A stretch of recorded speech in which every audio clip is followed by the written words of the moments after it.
YouTube family. Welcome to the channel. Thanks so much for tuning in. I am Deborah. This is Purusha Intuitive. Just lighting a little Palo Santo, clearing out the energy, clearing out the vibes, inviting all the goodness and blessings in always. Welcome to the astrology video for the full moon that is happening on August 30th, Wednesday, August 30th. It's going to be in the sign of Pisces, and depending on where you're located, it's at, I know, 9:35 Eastern Standard Time. So, definitely look it out. I use AstroSeek, Astrology.com. AstroDentist is also very good. So, check out some platforms. Google is always a great help if you want to know the specific time in your area. So this is a really unique full moon because it is a super blue moon. This specific one only happens about once every 13 years, so that's kind of dope. Ironically, I was thinking about where I was 13 years ago, and I literally started a cycle at that time that is coming to a close, that is ending right now. So it was really exciting to see that this super moon was up and coming. It's called a blue moon because it is the second moon that is in August this month. We had one on the 1st, and then now we have one on the 30th. It's a great way to close out the month. Usually Pisces is very watery energy. It brings a lot of intuitive gifts to the forefront, which is pretty dope. So if you're really trying to work to manifest something, listen to your intuition, your gut instinct a little bit better, this is definitely the time to do it. The nice thing too is because it is aspected to Saturn, meaning it is in conjunction, so they're like right on top of each other. Those energies really help magnify, amplify what each planet represents. And Saturn is really all about like our due diligence, like making us do the work, forcing us to learn the lesson whether we want to or not. It's often referred to as the celestial taskmaster. Even though that can be a pretty intense energy, even to think about, you might be going through some challenging things, or whatever is challenging in your life during this time, it might feel really emotional. Totally makes sense. But the nice thing I will say about Saturn is it really helps ground the energy. So the moon in Pisces, that's a lot of water. It's a lot of just stuff going on in the ethers and the spiritual. It's what we see, sense, and feel, our emotions, our illusions, it's deceit, it's lies, but it's also the occult, it's the mystery, it's kind of diving into the deepest parts of life. And again, depending on what's going on in our life, what our personal natal chart is, how it's aspected to the full moon, will really kind of dictate how this is showing up for you individually in your life. I do astrology readings, so definitely hit me up if you're interested. All that information I think is listed like at the beginning of the video and the end. So check it out there. So the main influence is, like I said, that Saturn conjunct. That's really going to help give us more grounding and stability. The nice thing as well is Saturn is positively aspected to Mars energy. So that's actually giving us more drive and determination to make the things that we want to happen. Full moons are all about amplification, manifesting, bringing in what you want to see, right? It's heightened energy. And then especially this one specifically because it is a super full moon. So essentially means it's a little bit closer to the earth, right? Anytime it's a little bit closer to us, we're going to get that extra added amplified energy.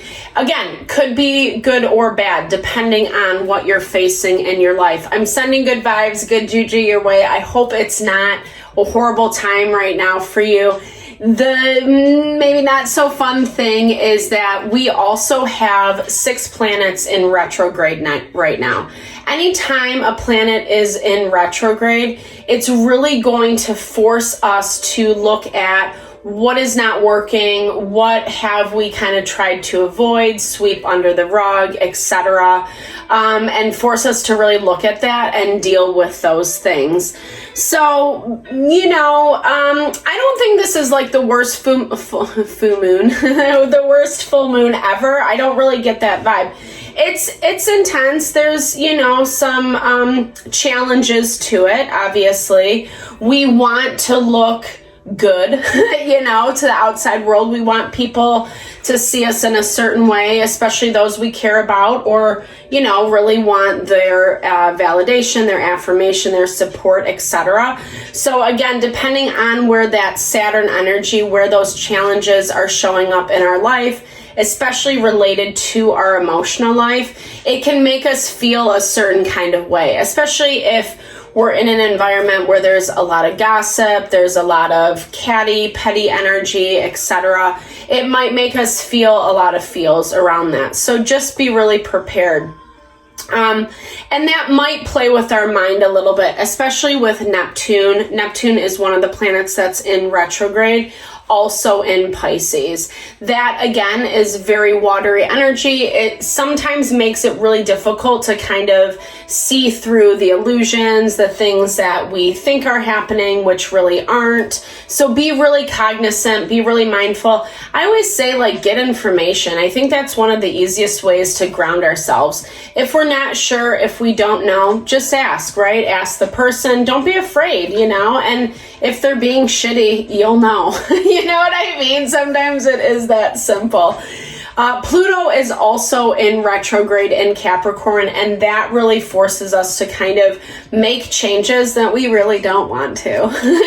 The things that really we're not vibing with, that maybe have been hard to overcome for quite some time, especially with that super blue moon cycle, that 13 years I was talking about a little bit ago. The nice thing is it's positively aspected to Uranus, which is also in retrograde. So if we use our rebellion in a smart way that honors what goals we have in place, what we're setting out for, what we want to achieve, then that's actually going to be beneficial, right? So the basic, for example, if you're going to say F you to someone just to be an a-hole, then, it might not work out how you want it to.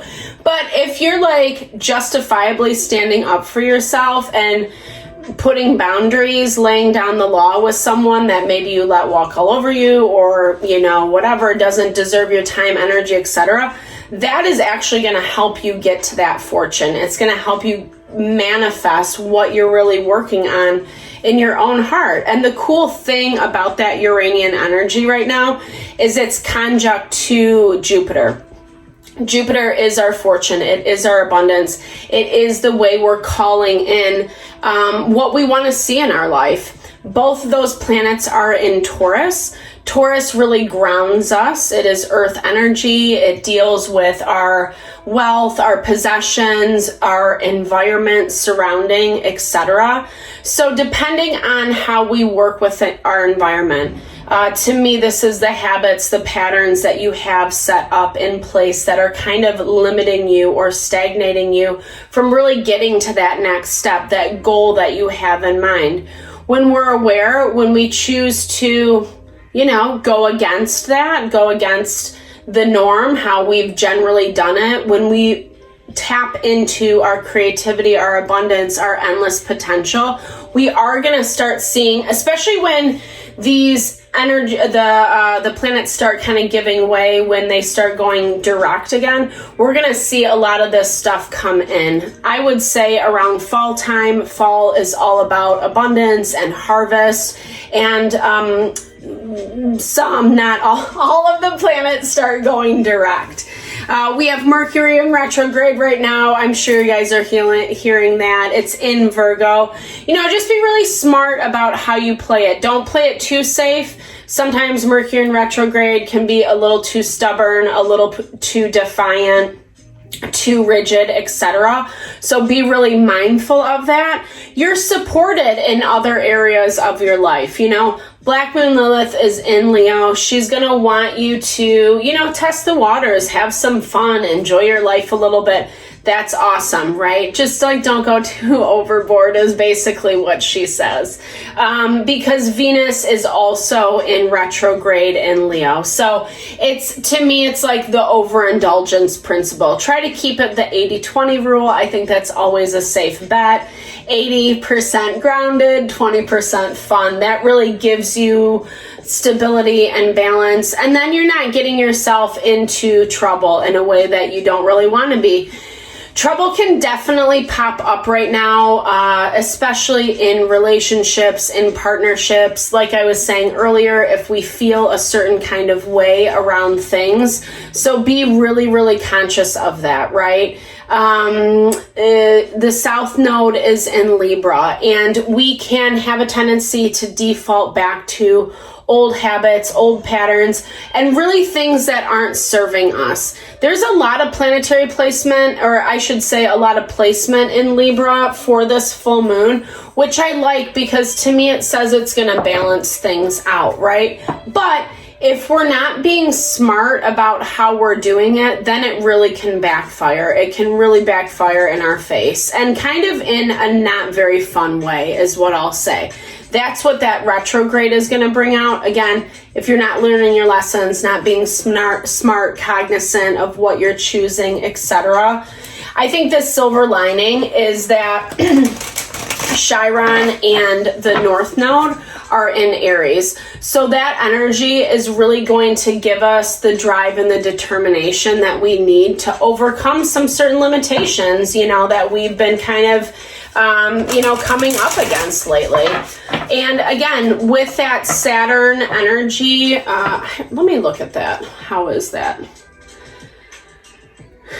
Saturn to Mars. Yeah, it's gonna make things a little bit less, again, like we're gonna feel more empowered to do right by ourselves and what we want, which is like really the name of the game, I think sometimes when we try to control or manipulate or do the same thing over and over and over again, expecting different results, that's when the energy can get a little bit dicey, right? So again, I like this energy. Okay, I love this. So 12th house, I surrender, just popped out.